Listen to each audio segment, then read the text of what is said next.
राजस्थान से रिलेटेड है और राजस्थान वीरों की भूमि रही है, इसलिए यहाँ के नृत्य में भी वीरता। Swan Diksha has balanced this gap between the audience and the composer. So he tried many experiments through his compositions, hence his composing style. Namaskarams and good morning to one and all. My name is V.K. Arun Kumar. I am a PhD research scholar at the School of Music and Fine Arts, Vistas, Chennai. It gives me great pleasure to invite you all for the 7th webinar conducted by the School of Music and Fine Arts, Vistas, in the series Music and Dance Learning from Research and Experience. This is our second national webinar with scholars from all over India. I would like to thank the Vistas management for their kind support. I would also like to thank the Vice Chancellor, Registrar, and the Controller of Examinations for their guidance in conducting this webinar. I would like to invite our Director, Dr. S. Subbalakshmi Madam, to present the welcome address.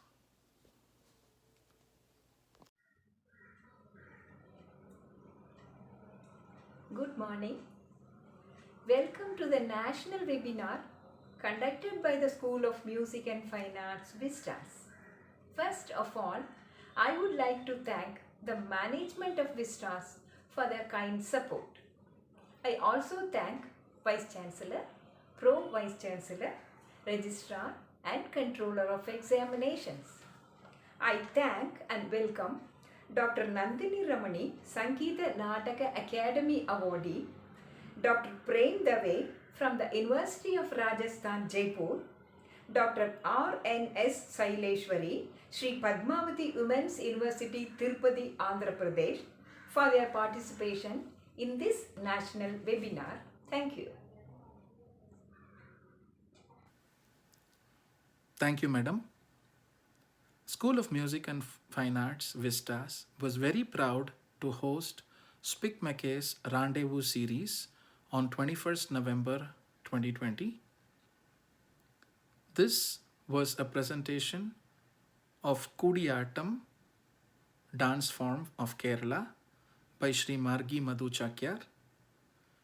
Our students, under the guidance of our director, Dr. S. Subbalakshmi Madam, hosted this event for Spic Mackay. We would like to thank the hosts of Spic Mackay for working with us and presenting this landmark event for the School of Music and Fine Arts, Vistas. A short highlight video will be presented next.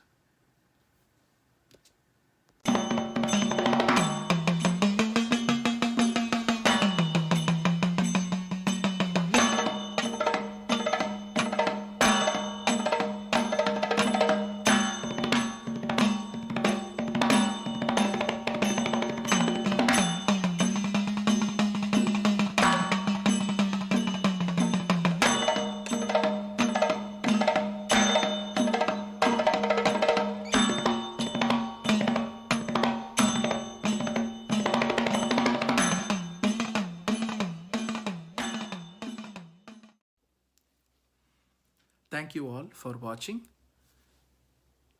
It is a great honor and privilege to welcome our first presenter for today, Dr. Nandini Ramani Madam.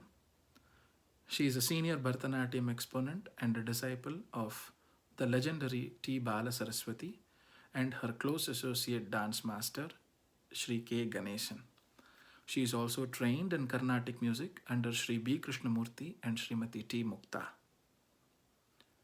Her father was the great Sanskrit scholar, Dr. V. Raghavan. She is the managing trustee of the Dr. V. Raghavan Center for Performing Arts, Chennai. She is also a Central Sangeet Natak Academy awardee and also, along with many titles, Natya Kala Shikhamani, Natya Padmam, etc. Her topic today, Bani in Bharatanatyam. Welcome, Madam. Namaskaram. I am Nandini Ramani, senior disciple of the legendary T. Balasaraswati, a great Bharatanatyam exponent of our country, who is well known across the globe. I have also been a disciple of her close associate, Nattavanar or dance master, Sri K. Ganeshan, who also hails from the same lineage and who is a great exponent of Nattavangam. Dance masters who were originally very refined musicians who could sing the Devarams and the Punts at the time of worship to the Almighty. One such great singer was Subbaraya Oduvar of the olden times, from whom the dance format started evolving. In those days, what we call as Nattu and Muttu. Nattu is to conduct Nattuvagam or conduct the dance recital. Muttu is the percussive element. Particular clan of artists developed right from the temple, and slowly when the dancers had to make this as a profession outside the temple, and when very enthusiastic learned people were appreciating this art form, they had to move out of the temple also and perform in other spaces. From Subbaraya Oduvar, why I am saying is Nattavanars are not just mere dance masters. They were highly musically skilled experts, musical experts, who had to at times accompany the dancer for keeping up the rhythm when they offered their puja items in the temple at the time of worship. So slowly they became to be known as the master conductors, and that became a separate group of artists. And from Subbaraya Oduvar, we had a long line of great artists coming out of that parampara. And the quartet who hailed from the direct lineage. As we all know, Tanjavur is the seat of all cultures, music, dance, harikatha, name any art, folk art. Everything evolved mainly around in Tanjavur and around towns. So the Tanjavur quartet in the 17th and 17th century, they were really great experts, and they were disciples of the great musical composer, one of the Trinities, Sri Muthuswami Dikshithar. We all know about the great traditional dancers, community of dancers who safeguarded and preserved what is called as the Marabu, the tradition. They were all called Marabu and the Manikangal, because they were gems of dancers who propitiated, preserved, and then took the art to the pinnacle. So they gave a very refined touch to the art form. And then when it came to proscenium stage, it attracted the group of very learned elite of the society, especially at a time in the midst of 30s and 40s. The art was gaining momentum and entering a period of renaissance. Once it came out of the temple, dance in temples were banned, and then when it came to the proscenium stage, it started flowering in a very beautiful manner to bring out the best aspects of the great art. And in that, I am so proud to say my teacher, T. Balasaraswati, especially her mother T. Jayammal, who was a great musician, who found the innate beauty of this art, and she decided it should not be confined to the precincts of a temple or of houses of few lords and patrons. It should be seen and spread through the vast audiences, not only to reach their inner appreciation, but also to elevate the art along with elevating the human aesthetics. So the Bharatanatyam, having entered the 40s and 50s, it was going through a fantastic period of eminence and reaching out to people in a very, very large measure. 60s, 70s were all the best. From mid-50s to 70s, it was all the best period of Bharatanatyam. The 50s and then in the 60s, there were great traditional masters who moved away from their original towns down south, came into the major city to look out for a better professional recognition and better status of living. Some of them even worked for movies, and many of the top stars of those days started their career only as Bharatanatyam artists, and they were excellent dancers because having learned from great Nattuvanas, Parampara Nattuvanas in those days. Slowly these dancers, when they started, I'm talking of all the dancers who learned with great teachers of those days. They started having their own organizations and their student community increased.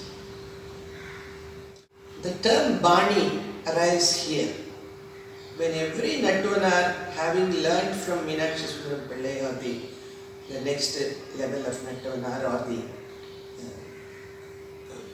someone from that lineage, they all started diversifying. Each one had to prove himself at some point of their life, so they added intricate nuances. So the main branch would be Pandanallur. If you say Bani, the term Bani, which is very, very authentically associated with the art of Bharatanatyam, the Bani term is given to understand in many ways. But I always imagine like this. It might be Pani. Pani is handling. We have these terms of references for almighties like Saraswati is Veena Pani, Meenakshi is Shuka Pani. So one who holds. So maybe because among the dancers, the traditional community of dancers and Nattuvanas, their way of pronouncing certain terms, it will be either Telugu, especially in Bala Saraswati's families I have observed. I have almost lived for more than 45 years along with their families, having been a student from my childhood. Their way of pronouncing certain words, you can hear it as Bani, because where they lived, when they arrived in Chennai, those days Madras, they arrived in a Telugu speaking area. There they used to be the pronunciation of Bani. So the Bani became a word attached to Bharatanatyam, meaning schools or styles or variations in dance technique. So to prove themselves, every Nattuvanar and every dancer had to incorporate their own choreographies according to their own creativity they started adding certain elements of beauties or intricacies to their style of nritta or their style of interpreting a particular abhinaya piece or their particular way of handling a technical sequence, what we call as jatis. So these were all the constant changes happening over the decades. But basically everything evolved from the Pandanallur tradition. That is the major root. But as you see, even now, you can identify if somebody dances, you can say, oh, this is from Varuvarar school, or this is from direct Pandanallur, Swaminathan Pillai or Chakkalingam Pillai or Indira Rajan, who all came from that Pandanallur style. Or Dandaithapalli school, which was a separate one, Karaikal school, or which is attached to also a little bit to Sarasa, who was KJ Sarasa, who was Dandaithapalli Pillai's niece. Bani is something a very important ingredient, because with that only you can identify. Suppose if you say, look at that, her walking is she is somebody's daughter, you can identify that. Like that, to identify a style, the lakshana or the features are very important. As Bharatanatyam proceeded to the modern times, the evolving patterns have emerged, and there are so many younger dancers who have become synonym with day-to-day changes, and there is no sticking to any particular style. The basic thing is there is nritta and there is abhinaya. You cannot really decipher where actually do they emerge from. So the change is the only constant thing in the present day, which is happening every now and then. Because for example, as I told you earlier, Bharatanatyam was considered only a solo dancing. Now it is not. So in that way also, the whole concept has changed. So the changing modes of performance have made the art of Bharatanatyam a composite thing. Everything is there, but there may not be a specific identification or the feature attached to a particular style. That is not considered essential these days. In our times, I was 5 years when I was started to learn with the Ganeshan and Bala Saraswati. All through I have maintained that until today I have not deviated from anything that they gave. My only deviation, or I would say improvement from my own side, is in the abhinaya element, where one has a very vast path ahead, and if you don't improvise there with your age and experience, you become stagnant. Whereas in the nritta choreographies, whatever the older great masters gave are matchless creations. So I trust in that and then I follow that. The same, not only with me, it was with Bala Saraswati also. She never ever changed any one aspect of nritta that her Guru Kandappa gave. Kandappa is again from the maternal side of the Tanjore quartet and a great genius and a composer, choreographer. In those days, the Nattuvanas, as I told earlier, were past masters in composing jatis or the rhythmical sequences. They were very good musicians, they were percussion artists, they could conduct with the cymbals, they can choreograph the entire item. they were also composers of the musical piece. Like they have composed Jatiswarams, Varnams, Tillanas. So the Nattuvanas were a complete grand masters who had a complete grip of the art, and the dancers totally depended on them for their continuation of the performance. After the several stages of changes that have happened, and the clan of Nattuvanar itself has vanished, because I would say that it is mainly also because of their own strict, firm attitude in not sharing their innate creativity with many students. So the art of Nattuangam became open to many in the dance scene, mostly dancers themselves, and they have taken over the role of Nattuangam artists. So the deviation has taken place, but the original choreographies of the dance masters of the past is very different from what we see today. So here also the term Bani is applied, that there is no more, I would say, even sense to talk about this Bani concept with relation to any Nritta aspect or Abhinaya aspect, because now it has become a wholesome space where everyone can attempt on everything and then go along with it and create choreographies, whether they are accepted or visually pleasing, that is a different matter.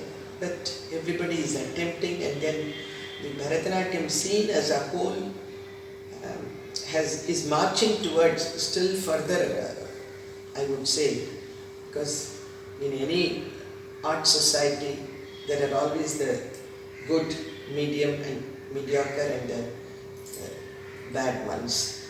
Everything survives. As the great poet Kalidasa put it, taste of people is very different, and it is split tastes. So they choose whoever likes, and nowadays, as we all know, the dance performances we get audiences only captive audience. So the tastes of the dancers are also catering towards that.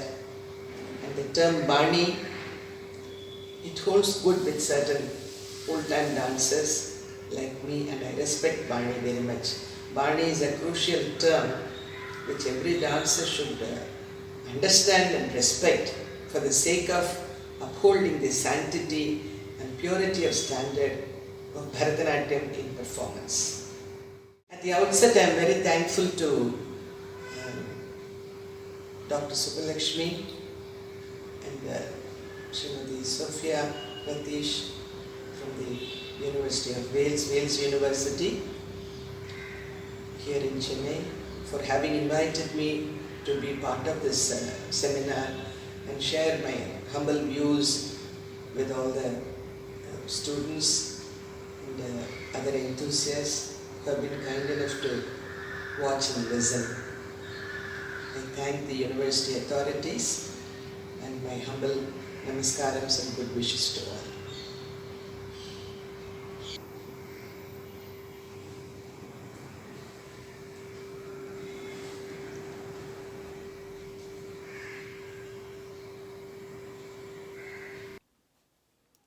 Thank you so much, madam.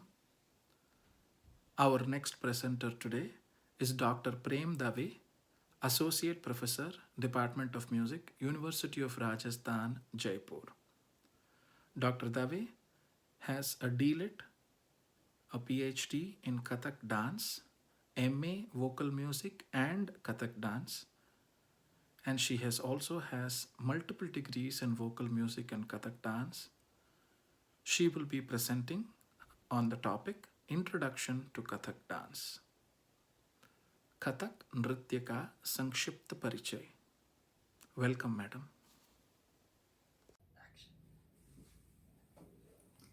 Namaskar, respected Director, School of Music and Fine Arts, all staff members, Wells Institute of Science, Technology and Advanced Studies के सभी समर्पित कार्यकर्ता, सभी विद्वज्जन और students, मेरा ये निवेदन विद्वज्जनों के लिए नहीं है। मैं अपना निवेदन सिर्फ उन विद्यार्थियों को कर रही हूँ जो कथक के विषय में कुछ जानना चाहते हैं। मैं आप सभी से अपनी बात कहने का, निवेदन करने का आज्ञा चाहती हूँ, परमिशन चाहती हूँ। कथक नृत्य उत्तर भारत का शास्त्रीय नृत्य है। राजस्थान, उत्तर प्रदेश, मध्य प्रदेश, बंगाल, बिहार, पंजाब, इन सब क्षेत्रों में कथक नृत्य प्रचलित है। कथक एक अति प्राचीन नृत्य है। महाभारत, ब्रह्म पुराण, नाट्यशास्त्र, पाली शब्दकोश तथा संगीत रत्नाकर, इन सभी ग्रंथों में कथक शब्द मिलता है। कथक शब्द की उत्पत्ति कथा से हुई है। कथन करोति कथक, अर्थात जो कथन करता है, जो कथा कहता है, जो स्टोरी कहता है, वो कथक कहलाता है। विद्वज्जनों ने रिसर्च के आधार पर ये भी पाया कि कथक नृत्य की उत्पत्ति रास नृत्य से हुई है, क्योंकि आज भी मथुरा वृंदावन में जो रास किया जाता है उसमें बहुत सारे कथक के शब्द मिलते हैं। जैसे मैं आपको एक एग्जाम्पल बता रही हूँ। नाचत रास में रास बिहारी, नाचत है ब्रिज की सब नारी, तारीम तारीम तद थे, तारीम तारीम तद थे, तारीम तारीम तद तक। तो इससे ही निष्कर्ष निकलता है कि कथक नृत्य की उत्पत्ति रास नृत्य से हुई है। कथक के मुख्य 3 घराने हैं: जयपुर घराना, लखनऊ घराना और बनारस घराना। कालांतर में रायगढ़ घराना भी प्रकाश में आया। इसके अतिरिक्त कुछ विद्वान पंडित सुखदेव घराने की बात भी करते हैं। जयपुर घराना चूंकि राजस्थान से रिलेटेड है और राजस्थान वीरों की भूमि रही है, इसलिए यहाँ के नृत्य में भी वीरता, ओज, तेज, इन सब चीज़ों को स्पष्ट रूप से देखा जा सकता है। जयपुर घराने के कथक नृत्य में फुटवर्क, चक्कर, सात्विक भावाभिव्यक्ति, इन सब चीज़ों के स्पष्ट रूप से दर्शन होते हैं। जयपुर घराने में एक से एक दिग्गज कलाकार हुए हैं, जिनमें मैं कुछ लोगों के नाम आपके सामने रखना चाहूँगी और जिन लोगों के नाम नहीं आए उनसे मैं क्षमा चाहूँगी। जैसे अगर हम शुरू से बात करें तो चिरंजीव लाल जी, नारायण प्रसाद जी, मोहन लाल जी, नारायण प्रसाद जी के सुपुत्र पंडित चरण गिरधर चांद, जगदीश गंगानी जी और वर्तमान में राजेंद्र गंगानी जी जयपुर घराने का नाम सारे संसार में रोशन कर रहे हैं। दूसरा कथक का प्रमुख घराना है लखनऊ घराना। लखनऊ घराना अपने अंग भाव की खूबसूरती, नज़ाकत, नफासत, इन सब चीज़ों के लिए प्रसिद्ध है। लखनऊ घराने में भावों पर विशेष ध्यान दिया जाता है। ऐसा नहीं है कि जयपुर घराने में भावाभिव्यक्ति नहीं होती, लेकिन जैसे जयपुर घराने का फुटवर्क की हम बात करते हैं, उसी तरह से अगर लखनऊ घराने की बात करेंगे तो भावों पर हमारा ध्यान सबसे पहले जाएगा कि इस घराने में भावाभिव्यक्ति खास होती है। और बैठकर ठुमरी पर भाव बताना, ये लखनऊ घराने की खास विशेषता है।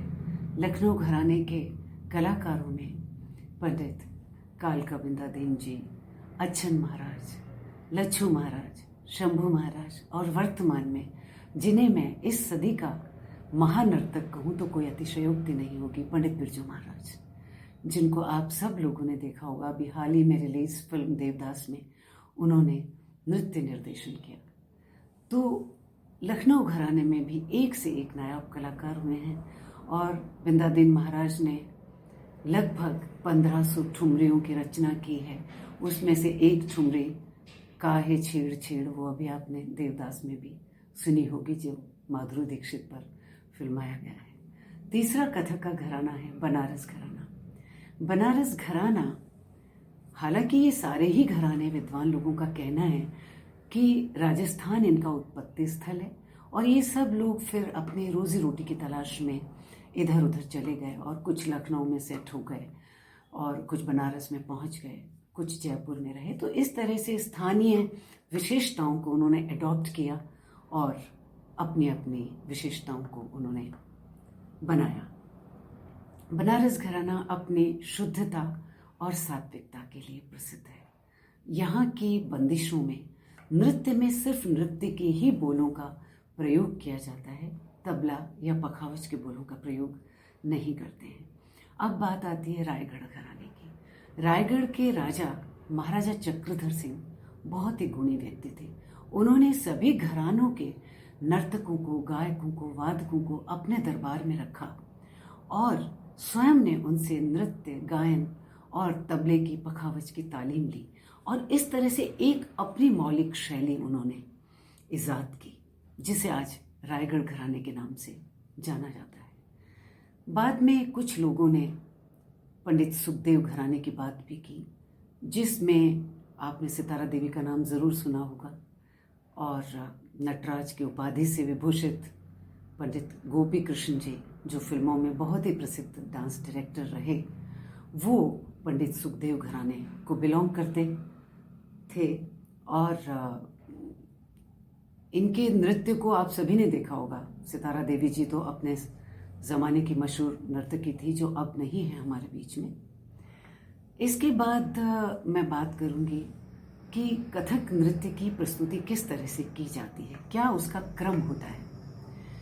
कथक नृत्य में सर्वप्रथम वंदना या स्तुति को प्रस्तुत किया जाता है। वंदना में भी ज़्यादातर नर्तक गणेश वंदना करते हैं और कुछ नर्तक शिव स्तुति, कृष्ण स्तुति, विष्णु स्तुति, गुरु वंदना, इन सबको भी कथक के प्रारंभ में प्रस्तुत करते हैं। मैं यहाँ आपको एक दो गणेश वंदना सुनाना चाहूंगी। गौरी सुत गंग गणपति पूजू, अक्षत पुष्प धूप दीपक मोदक, सो जग वंदन, जय जय जग वंदन, जय जय जग वंदन, जय ता। श्री गुरु वर गंग गणेश गणपति गौरी के नंदन, हे दुख भंजन विघ्न हरन, शुभ करण करण दुख हरन सहायक, लंबोदर गज नाम तिहार, तनिक दृष्टि मोह पर भी डारो, एक दंत प्रभु मोहे तारो, तू ही सहारो सहारो सहारो, दिग तक धुन तक दिग्धादिक दिग लंबोदर, एक दन तधा एक दन तधा एक दन तधा, दिग तक धुन तक दिग्धादिक दिग लंबोदर, एक दन तधा एक दन तधा एक दन तधा, दिग तक धुन तक दिग्धादिक दिग लंबोदर, एक दन तधा एक दन तधा एक दन तथा। तो इस तरह से सैकड़ों गणेश वंदनाएं और देवताओं की स्तुतियां नर्तकों ने अपने अपने समय में बनाई हैं। उन्हें वो मंच पर प्रदर्शित भी करते हैं। दूसरे क्रम में आता है ठाठ। ठाठ कहते हैं मिजाज को, शान को, एक अंदाज को। जैसे राजाओं का, महाराजाओं का ठाठ बाट होता है, वैसे नर्तकों का भी ठाठ बाट होता है। नर्तक शान से मंच पर एक मुद्रा लेकर खड़ा हो जाता है और विभिन्न मात्राओं से वो अपनी कलाई से, अपने आंखों से, अपनी भौं से सम पर आता है। जैसे अगर मैं त्रिताल की बात करूं, 13 14 15 थे तत्ता, या अगर वो 13 मात्रा से शुरू हो रहा है तो तत् थे तत् थे तत् थे तत् ता। इस तरह से विभिन्न अंदाज लेकर वो सम पर आता है। कथक नर्तक ठाठ में ये बताते हैं कि जिस तरह से एक गायक राग के आलाप के द्वारा राग का माहौल तैयार करता है, उसी तरह से एक नर्तक भी ठाठ के द्वारा नृत्य का माहौल तैयार करता है। कुछ लोगों का कहना है कि ठाठ is a accumulation of energy, कि नर्तक अपने सेंटर में एनर्जी को एक्यूमुलेट करता है, जिससे वो सारे नृत्य को उत्साहपूर्वक, स्फूर्ति से कर सके। और ठाट की क्रिया चूंकि विलंबित लय में होती है तो उस क्रिया के द्वारा वो दर्शकों का अवलोकन भी कर सके कि किस तरह की जेंट्री है और मुझे सारा नृत्य किस तरह से प्रस्तुत करना है। तीसरे क्रम पर आता है आमद। आमद का अर्थ होता है आना, तो एंट्रेंस। लेकिन मुझे ये अर्थ कुछ ठीक इसलिए प्रतीत नहीं होता कि नर्तक तो पहले से ही मंच पर मौजूद है, वो स्तुति करने के लिए, ठाट करने के लिए पहले से प्रेजेंट है, इसलिए आने का तो सवाल ही नहीं कि मंच पर आने को आमद कहेंगे। तो आमद की जो परिभाषा नर्तकों ने कॉन्फ्रेंसेस वगैरह में जो डिसाइड की, उसमें ये डिसाइड किया कि सम से सम तक का बोल बनाकर विलंबित लय में जो नर्तक सम पर आता है उन बोलों को आमद कहते हैं। और आमद में कई बार चक्करों का प्रयोग भी नर्तक करते हैं। जैसे मैं आपको एक आमद सुना रही हूँ। धातिट धातिट धा धातिट कड़ धातिट धातिट धागे देगन धुन धुन नग नग धुन आगे तक तगन नगन देतड़ान धा देता कड़ तक देता कत्ता घे दा गे धान तान धान तान धा कत्ता घे दा गे धागे धान तान धान तान धा कत्ता घे दा गे धागे धान तान धान तान ता। तो इस तरह से बहुत सारे आमद की रचनाएं भी कथक नर्तकों ने समय समय पर की हैं। अब जैसे मैंने आपसे कहा कि आमद में ता थे तत् थे ये बोल लिए जाते हैं। जैसे धा त्र क थूंगा धागे दे गे ता धा धे ता धे ता कड़ था तक का थूंगा तकिट तका तेटे कता गद गिन ता थे तत् आ थे तत् आ थे तत् ता थे तत् थे तत् थे त्राम थे तत् थे त्राम ता। तो इस तरह से अगर ता थे तत् थे और थे तत् लास्ट में लगा दें तो उन रचनाओं को भी आमद की श्रेणी में शुमार किया जाता है। उसके बाद नर्तक तोड़ा प्रस्तुत करते हैं। तोड़ा नृत्य के बोलों को तोड़ा कहते हैं। पहले ये भी कहा जाता था कि जिस नर्तक के पास, जिस कलाकार के पास जितना तोड़ों का संग्रह होगा वो उतना ही गुणी नृत्यकार समझा जाएगा, क्योंकि तोड़ा पहले के ज़माने में अशर्फियों की थैली को भी कहते थे। तो इसलिए कितने तोड़े किस नर्तक के पास हैं उससे उसकी समृद्धता का पता चलता था। जैसे एक जनरल तोड़ा मैं आपको सुना रही हूँ जो बहुत ही बेसिक तोड़ा है। तत् तत् ता दृग दुन दुन झी झी कत थो त्व अंग तक थुन थुन दिग धा दिग दिग थे तत् तत् ता दृग दुन दुन झी झी कत थो त्व अंग तक थुन थुन दिग धा दिग दिग थे तत् तत् ता दृग दुन दुन झी झी कत थो त्व अंग तक थुन थुन दिग धा दिग दिग थे तक थुन थुन दिग धा दिग दिग थे तक थुन थुन दिग धा दिग दिग ता। ये एक बहुत ही बेसिक तोड़ा है जो बच्चों को सिखाया जाता है प्रारंभ में। इसके बाद नर्तक चक्रदार तोड़े को प्रस्तुत करता है। तोड़े भी कई तरह के होते हैं, जैसे कि चक्रदार तोड़ा, फरमाइशी तोड़ा, कमाली तोड़ा, रास तोड़ा, इस तरह से अनेक तरह के होते हैं तोड़े। मैं आपको चक्रदार तोड़े की एक वानगी सुना रही हूँ। तिग तिग तरंग ता थो त्व अंग तक थुन थुन तक थुन थुन तिग धा दिग दिग थे कड़थे कड़थे कड़थे ता थे तिग तिग तरंग ता थो त्व अंग तक थुन थुन तक थुन थुन तिग धा दिग दिग थे कड़थे कड़थे कड़थे कड़थे कड़थे कड़थे ता थे तिग तिग तरंग ता थो त्व अंग तक थुन थुन तक थुन थुन तिग धा दिग दिग थे कड़थे कड़थे कड़थे कड़थे कड़थे कड़थे कड़थे कड़थे कड़ता। इस तरह के बहुत सारे तोड़े सभी घरानों के नर्तकों ने तोड़ों की रचना की है। इसके बाद नेक्स्ट स्टेप जो प्रस्तुति का आता है वो आता है परण। परण कहते हैं कि जिसमें नृत्य के बोलों के साथ साथ तबला पखावज के बोल भी शामिल होते हैं, अर्थात नृत्य तबला और पखावज के बोलों से निर्मित रचनाओं को परण कहते हैं। पढ़ने भी इसी तरह तोड़ों की तरह से कई प्रकार के होते हैं, जैसे चक्रधार परण, फरमाइशी परण, बेदम परण, बड़ैया की परण, रास परण, तो इस तरह से होती हैं। मैं आपको एक सादा परण सुना रही हूँ पहले। किड़तक थुन तुन्ना तिट्ट ता धा दिन ता किड़ धा दिन ता क तिट्ट धा दिन ता कर तिट्ट धा दिन ता किड़ धे धा दिन ता क तिट्ट ता थुन तधा क तिट्ट ता थुन तधा क तिट्ट ता थुन तधा। ये सादा परण है। एक चक्रधार परण आपको मैं बता रही हूँ एग्जाम्पल के तौर पर। कृधिन नागे धे किट था धिन ता किट तक का देगी नागे ता धे ता तड़ धे ता तड़ न धे ता कत तिरगिड़ तक धिरगिड़ तक धा तिरगिड़ तक धिरगिड़ तक धा तिरगिड़ तक धिरगिड़ तक धा कृधिन नागे धे किट धा धिन ता किट तक का देगी नागे ता धे ता तड़ धे ता तड़ न धे ता कत तिरगिड़ तक धा तिरगिड़ तक धिरगिड़ तक धा तिरगिड़ तक धिरगिड़ तक धा कृधिन नागे धे किट धा धिन ता किट तक का देगी नागे ता धित्ता तड़ धित्ता तड़ न धित्ता कत तिरगिड़ तक धा तिरगिड़ तक धिरगिड़ तक धा तिरगिड़ तक धिरगिड़ तक ता। इस तरह पर्णों की रचनाएं हुई हैं। परण के पश्चात नर्तक कवित प्रस्तुत करता है।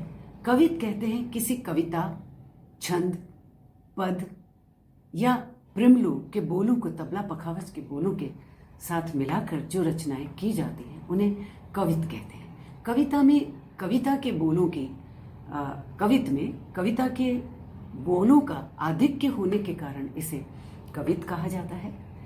ये रचना द्रुत लय में प्रस्तुत की जाती है और मुश्किल इसलिए होती है कि द्रुत लय में भाव प्रदर्शित करते हुए इन रचनाओं को प्रस्तुत किया जाता है। कवित जयपुर घराने की विशेषता है, क्योंकि जयपुर घराने में जो मैंने अभी अभी कहा लंबी लंबी पर्णों की, जिन्हें लंबछड़ पर्ण कहते हैं, उनकी रचनाएं हुई हैं और यहाँ के नर्तक उन्हें प्रस्तुत करते हैं। इसी तरह से लंबछड़ कवित की रचनाएं भी हुई हैं जिन्हें नर्तक प्रस्तुत करते हैं। पूरा का पूरा कथानक, जैसे कि माखन चोरी या चीरहरण या अन्य कोई भी कथानक, अहिल्यावतार या गोवर्धन पर्वत, इन सबको कवित के माध्यम से नर्तक प्रस्तुत करते हैं और विभिन्न रस भावों की रचनाएं कवित के माध्यम से वो प्रस्तुत करते हैं। जैसे कि मैंने जैसा कहा कि जयपुर घराना कवित की प्रस्तुति के लिए प्रसिद्ध है, तो मैं आपको एक वीर रस का कवित सुना रही हूँ। जटा जूट शिव गंग बिराजे डमरू बाजे डम डम डम कृतकता ताथे ता। जटा जूट शिव गंग बिराजे डमरू बाजे डम डम डम कृतकता ताथे ताथे ता। नाचत शंकर छम छम छम हर्षत देव मनुज और किन्नर ताली देख शम शम शम। तांडव नृत्य करे शिव शंकर जय जय जय शिव बम बम बम। इस तरह से ये वीर रस का है। या छनन छनन घुंघरू बाजो कृष्ण कान बैठो पताल चढ़ शीश अंग नाथो भुजंग जयकार भईश त्रिगड़ता त्रिगड़ता त्रिगड़ता थई थई ता थई त्रिगड़ता थई थई ता थई त्रिगड़ता थई थई ता थई। इसी तरह से एक भक्ति रस का कवित है, वो वीर रस प्रधान भी कह सकते हैं। पम पम पम पूजा करन पम पम फल फूल लाई बम बम बम भोलेनाथ मम मंगल महादेव निरत करत थई थई थई तक धिलांग दे धे डिम डिम डिम डमरू बाजे हो प्रसिद्ध थई तथई डिम डिम डिम डमरू बा हो प्रसिद्ध थई तथई डिम डिम डिम डमरू बा हो प्रसिद्ध थई तथई तथा। कवित के बाद नर्तक गत प्रस्तुत करता है। गत में गत भाव, गत निकास और गत भाव दो प्रस्तुत किए जाते हैं। गत निकास में नर्तक किसी भी भाव को लेकर मंच पर आता है और जैसे मुरली के भाव को, मुकुट के भाव को लेकर आता है, उसमें पलटा लेते हैं। पलटे के बोल होते हैं ता थैया थैया ता, और ये रचना द्रुत लय में की जाती है। जैसे ना दिन दिन ना ना दिन दिन ना ना दिन दिन ता दिन दिन ता थैया थैया तत आ थैया थैया तत ता थैया थैया आ थैया थैया ता थैया थैया तत तत् तत् ता थे थे तत् आ थे तत् ता थे थे तत् आ थे तत् ता थे थे तत् आ थे तत् ता थे थे तत् आ थे तत् ता थे तत् आ थे तत् ता थे तत् आ थे तत् थे ता थे ता थे तथा। इस तरह से कोई भी भाव ले सकते हैं। दूसरा होता है गत भाव। गत भाव, this is equivalent to mime. जैसे कि माइम में बहुत सारे पात्रों को सिंगल एक व्यक्ति जो मंच पर आता है, अभिनेता, वो करता है, उसी तरह से नर्तक भी विभिन्न जो कथानक में पात्र होते हैं, जैसे अगर माखन चोरी है तो उसमें कृष्ण के भाव को, सखाओं के भाव को, गोपी के भाव को नर्तक स्वयं ही प्रस्तुत करता है, तो वो गत भाव कहलाता है। उसमें किसी भी कथानक को वो ले सकता है, कालिया मर्दन को ले सकता है, या माखन चोरी को ले सकता है, या चीरहरण को ले सकता है। तो इस तरह से गत की प्रस्तुति की जाती है। और गत के बाद नर्तक कार्यक्रम के अंत में फुटवर्क करता है। जैसा मैंने अभी कहा था कि जयपुर घराना फुटवर्क के लिए प्रसिद्ध है, वैसे सभी घरानों के नर्तक फुटवर्क करते हैं। फुटवर्क में नर्तक तत्कार के प्रकार, लड़ी, बाँट, लयकारी, इनका काम दिखाते हैं।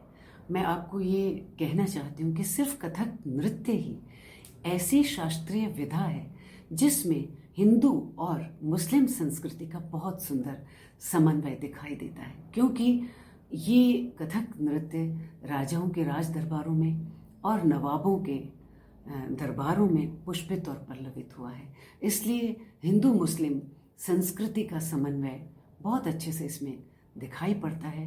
या संक्षेप में हम कह सकते हैं कि कथक नृत्य गंगा जमुनी संस्कृति का बहुत सुंदर प्रतीक है। ये आप सब ने मुझे यहाँ पर आने के लिए और अपने विचार रखने के लिए आमंत्रित किया, उसके लिए मैं director school of music and fine arts doctor Subbu Lakshmi ji, Arun ji, management of Vels, सभी मुझे सुन रहे विद्वजन, स्टूडेंट्स की बहुत बहुत आभारी हूँ कि आपने मुझे सुना।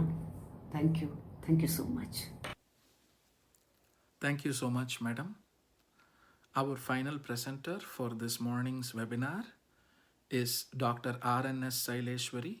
She is an assistant professor of Department of Music and Fine Arts of Sri Padmavati Mahila Vishwavidyalayam, Tirupati. Her topic today, Muthuswami Dikshita, Uttama Vageyakara. Welcome, madam. Namaskar.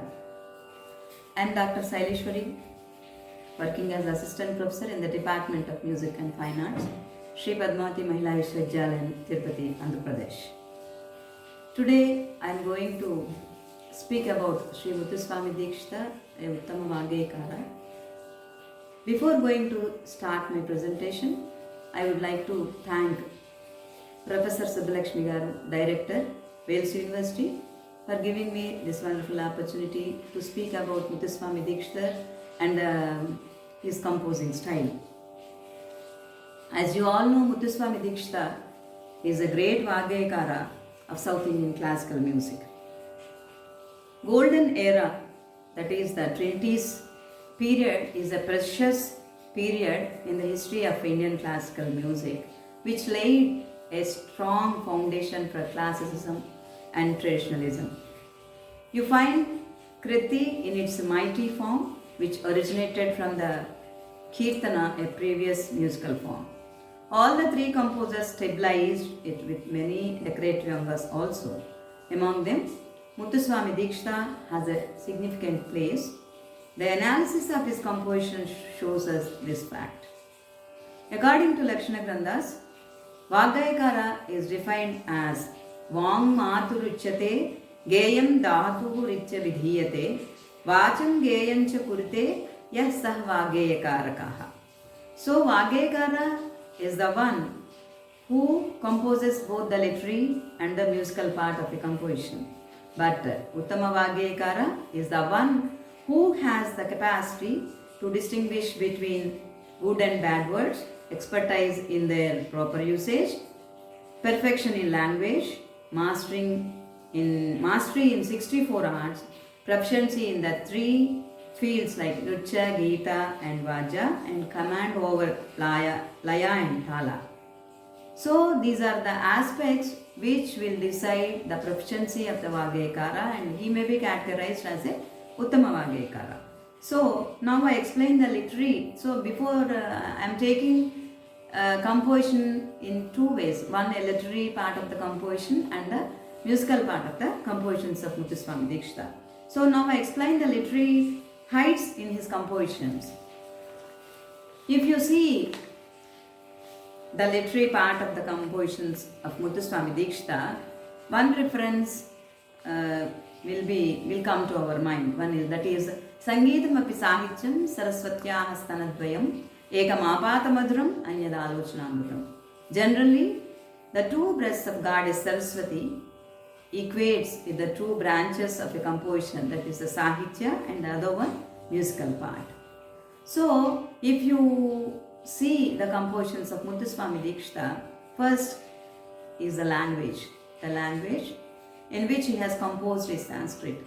So, the language chosen for composing his compositions is Sanskrit, which is not only a beautiful language but also a very difficult language and a very old language.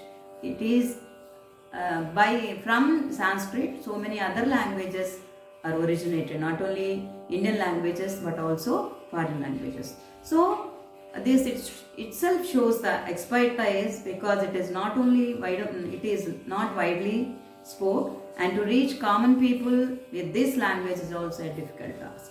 So Muthuswami Dikshita has balanced this gap between the audience and the composer. So he tried many experiments through his compositions. Hence his composing style is categorized as the Narikela Paka. That is, when compared to the other two composers, that Muthuswami Shyama Shastri and Tyagaraja, his style can be categorized as the Narikela Paka, which is the difficult style when compared to the other two composers. He composed all his creations in Sanskrit only and did many experiments regarding prosody also. When we see the literary part of his compositions, many references regarding to music and Saptaswaras and Shruti can be seen. Sarasa Sangeeta Sahitya Stanadvaya in Saraswatyah Bhagavatya, and Sangeeta Shastradi Samyutam in Chandrashekaram, where the deity is described as enjoying music, and other references for Saptaswaras and Shrutis as Saptaswara Matrika Rupini in Sandhya Devi, and Swara Sangeeta Laye in Sri Dundurge Sriranjani piece, and Dvavimshati Shruti Swara Swarupini as reference for Shrutis also. So he also referred Lalita Sahasranama Namavalis and Trishati and other important Namavalis and Ashtakas in his compositions. Sri Mata Sive, the Begada piece, Sri Mata. This is the first name which we can see in the Lalita Sahasranama Stotravali, and Eka Nekakshari in Kanjadalayakshi. In some kritis, he referred Kshetra Mahatya and sculptural secrets as in Ranganayakam, where he has used Pranavakara Vimanam. And in Tyagaraja group of kritis, Tyagarajanda Swayambhulingam Naga Kavachadara Saikatalingam, where you can see the linga that is situated in Tiruvarur is a Swayambhulinga. So this gives us the historical importance of the deity. And also Naga Kavachadara Saikatalingam, this linga which is the Swayambhulinga, there is a sand linga. So these secrets can also be revealed through his compositions. And then he also referred Sri Vidya, Shakteya and Advaita epithets to his compositions, where in Navavarna Kritis, Kavalamba Navavarna Kritis, you can see the Sri Vidya and Shakteya epithets, and the whole group of Sri Guruguha Vibhakti Kritis, which were the first group of Kritis where he composed them in Tiruttani when he first visited the shrine Sri Subramanya Swami. So this is the first Kruti, Srinatha Adi Guruguha is the first Kruti of Muthuswami Dikshita, and the whole group will give you the Advaita epithets. The Kriti Anandeshwarena Samrakshitoham is an important Kriti where you can see the whole essence of Advaita philosophy which was established by Sri Shankara Bhagavad Pada in one Kriti. So this is really a difficult task because without having the knowledge, without knowing the secrets of the philosophy, he cannot compose a Kriti like this. Anandeshwarena Samrakshitoham. In Anandeshwarena Samrakshitoham, you can see the references like Nityananda Ruposmi, Brahmananda Ruposmi, and these epithets will give you the meaning of the Mahavakyas. Satyam Jnanam Anantam Brahma, Avayavatna, and then Aham Brahmasmi, Tattvamasi. The meaning of these sentences, these Mahavakyas can be seen in one Kriti, that is Anandeshwarena Samrakshitoham, which is composed in Ananda Bhairavi Raga by Muthuswami Dikshita.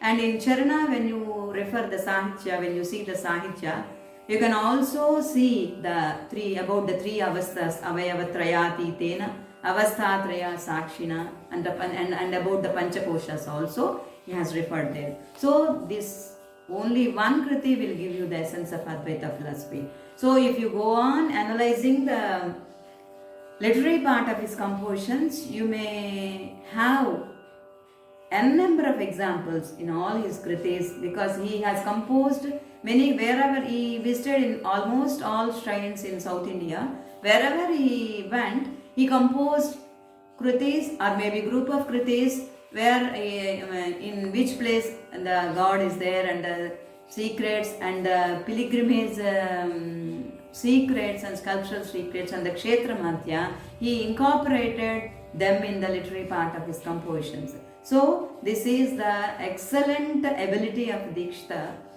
which can be categorized him as a Uttama Vagyekara. A Uttama Vagyekara should have that expertise, and he can mix his expertise, he can mix his experience, he can mix his knowledge with the literary part of the composition is one part. So if you take the musical part, which is the second part, will give him a full-fledged knowledge, a full-fledged place as a Uttama Vagyekara. So now I am going to analyze the musical excellence of Muthuswami Dikshita, where you can find the different decorative angas, and also the construction, and also the ragas he has taken, and the thala, and so on. So one by one I want to analyze each of his decorative angas and important points with a small example. So in this section you can take the ragas, talas, construction and decorative angas as examples. So first I am taking the tempo. The tempo he has chosen is a Vilambakala. Vilambakala is a very slow tempo where a composer can show the whole sketch of the raga. So by doing this, Muthuswami Dikshita has experimented that the slow tempo will give you the raga bhava 100%. So for example, Kai Plazana Dena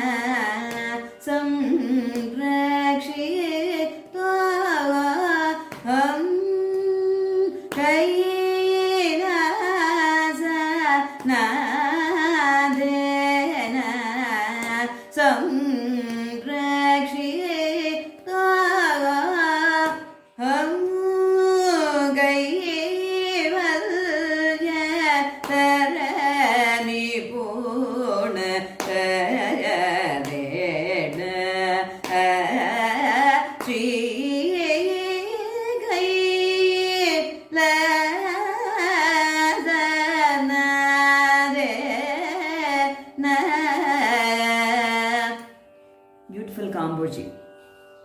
And then Kshitija Ramanam in Devagandhari. Kshitija Ramanam Chinta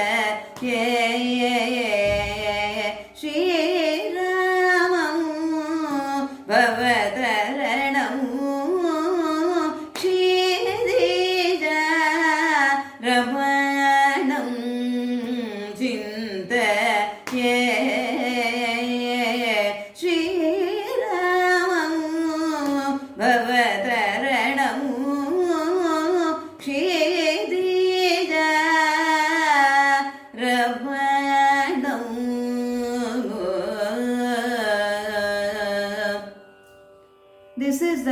tempo with which you have to sing most of his kritis. But when you take out the sahitya and if you sing that kriti, this alone will give you the raga. So he has intelligently mixed the sahitya and the ragabhava and the tempo, and he has chosen the slow tempo to give the full sketch of the raga. So another point is Madhyamakala Sahitya, where this is a decorative anga. After Muthuswami Dikshita, some other composers also try to incorporate them in their compositions, but Muthuswami Dikshita is the one which very intelligently incorporated this Madhyamakala Sahitya in some of his compositions, and he experimented. In some compositions you can see them in Pallavi, and in some other in Anupallavi, in some other in Charna. So because Muthuswami Dikshita's most of his compositions are in slow tempo, this Madhyamakala Sahitya, which is double speed to the original one, will give a beauty to the kriti which is composed. For this I am taking Vatapi. Karambuja Chavijapuram Karambuja Chavijapuram Kalusha Viduram Mudakaram Harari Puruga Toshita Bimbam Hamsatvani Bhushita Rambam Padapi Ganavatyumba Jaya.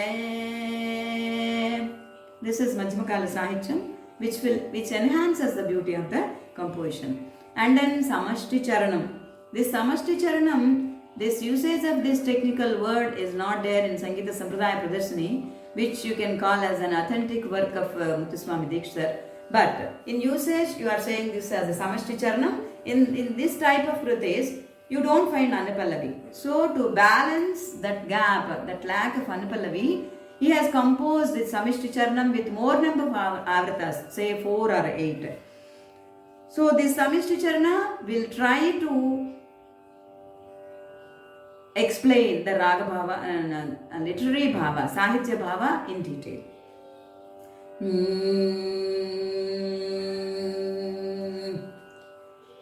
Govardhana Girisham Smarami Anisham Govardhana Girisham Smarami Anisham Gopikadi Manogaram Garvidagam Sadigaram Govardhana Girisham. In this kriti you can see the Samashti Charanam. And then Ragamudra. Ragamudra is the important aspect which you can see in almost all his compositions. Maybe very less compositions doesn't contain the Ragamudra.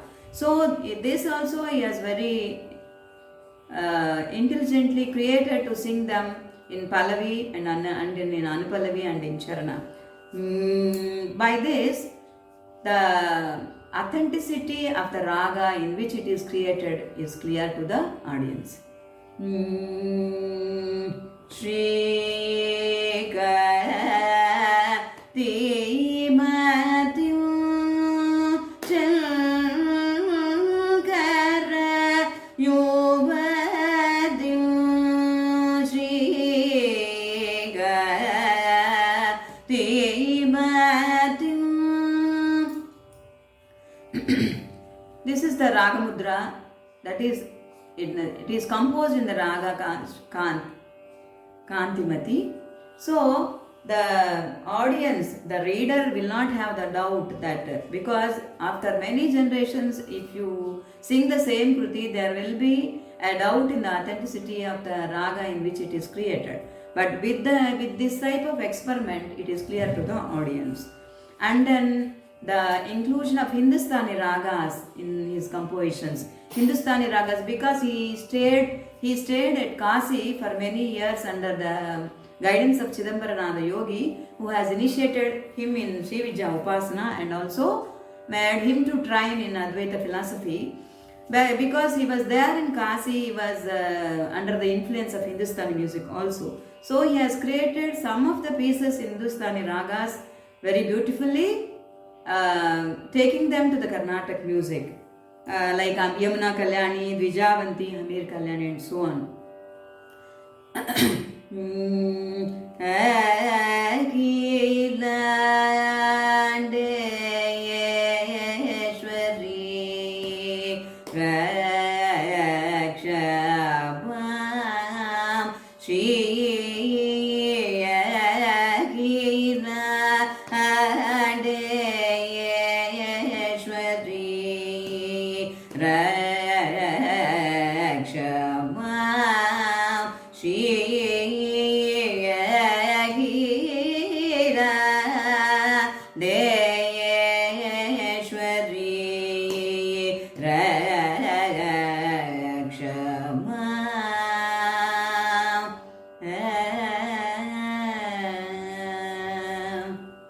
This is a piece in Dvijavanti which shows you the Hindustani impact on the composer and his group kritis, because these group kritis is the one section which makes him a Uttama Vagyekara, because he has composed many number of groups. Not only the these group kritis have diversity in ragas, in talas, in theme, and in number, everything.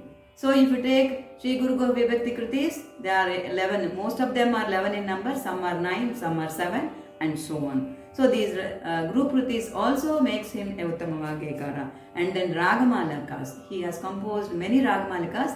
Out of them, the Chaturdas Ragamalika is the one which gives all the, he composed that one with all the decorative angas like Chittaswaram, Majmakal Saicham, Anuloma Viloma Swaram, and then Ragamudra and Kshetra Mahachya, Rajaposhaka Mudra, everything there.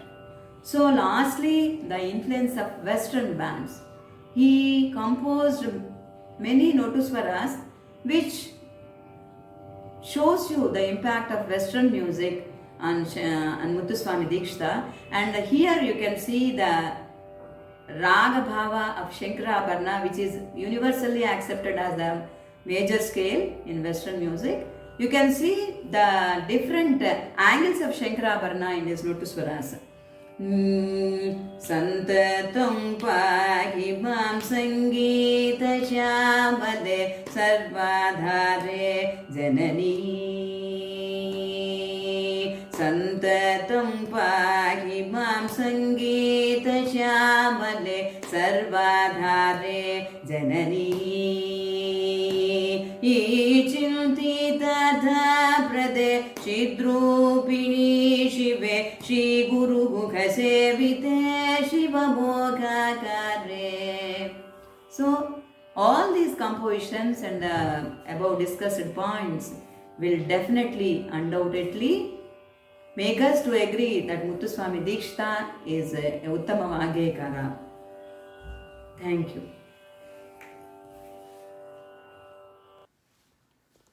Thank you very much, madam. I would like to again thank our presenters for this morning, Dr. Nandini Ramani madam, Dr. Prem Dave madam, and Dr. R.N.S. Saileshwari madam for accepting our invitation and presenting with us today during the webinar.